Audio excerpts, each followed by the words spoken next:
Bon, l'extrême droite, il se passe quoi là ?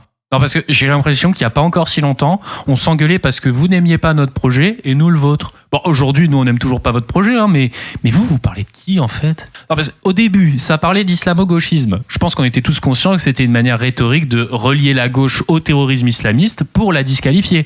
Défendre les musulmans, c'était devenu être pro-attentat. C'était votre technique pour nous attaquer. Mais aujourd'hui, je crois que vous vous êtes auto-convaincu que notre projet, c'est vraiment l'islam politique. Et puis, c'est pareil envers les musulmans. À force de faire des blagues islamophobes sur le porc, je crois que vous vous êtes convaincu que c'était leur kryptonite. Regardez cette photo. Une tête de porc a été déposée devant une mosquée. Mais les refs, c'est pas disruptif parce que les musulmans ne mangent pas de porc. C'est juste bizarre qu'un gros dégueulasse ait coupé la tête d'un porc, l'ait transporté dans sa caisse pour la déposer là.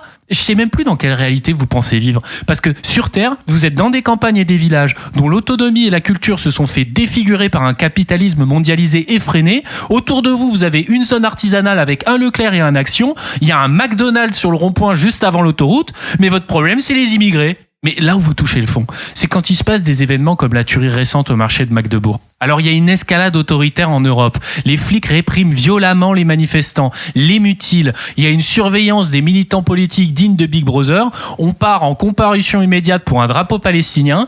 Et vous vous dites pas que c'est bizarre que tout ce cinéma n'empêche pas un type de prendre sa bagnole et de foncer dans un marché de Noël pour la 2e fois ? Vous vous rendez pas compte que vous êtes les idiots utiles qui permettent au pouvoir de continuer de vous faire les poches ? Vous vous délectez de voir des flics taper sur du gauchisme dans des manifs qui revendiquent que des gens puissent vivre chez eux en paix, libérés de l'influence occidentale. Et quand les victimes de cette dernière finissent par débarquer en Europe, vous filez les pleins pouvoirs à l'autorité qui va les persécuter, pendant qu'un type qui a clairement un souci, qui a publiquement un discours violent depuis plus de 10 ans, peut partir commettre un crime atroce. Vous préférez lécher les bottes de l'autorité que de remettre en question son fonctionnement et surtout les intérêts de qui elle sert. Vous vous dites « Ah ouais, non mais le problème, ça doit être ce que mon seigneur me dit être le problème. Allez, j'y vais. J'ai un chiffre de 10 heures aujourd'hui dans mon entreprise à 2 heures de bagnole de chez moi. Faut que je sois à l'heure parce que je suis à mon 30e CDD de 6 jours et je sens que là, j'ai presque réussi à prouver ma valeur pour passer en CDI. » Pourquoi vous vous battez comme ça pour rester en bas de la pyramide féodale ?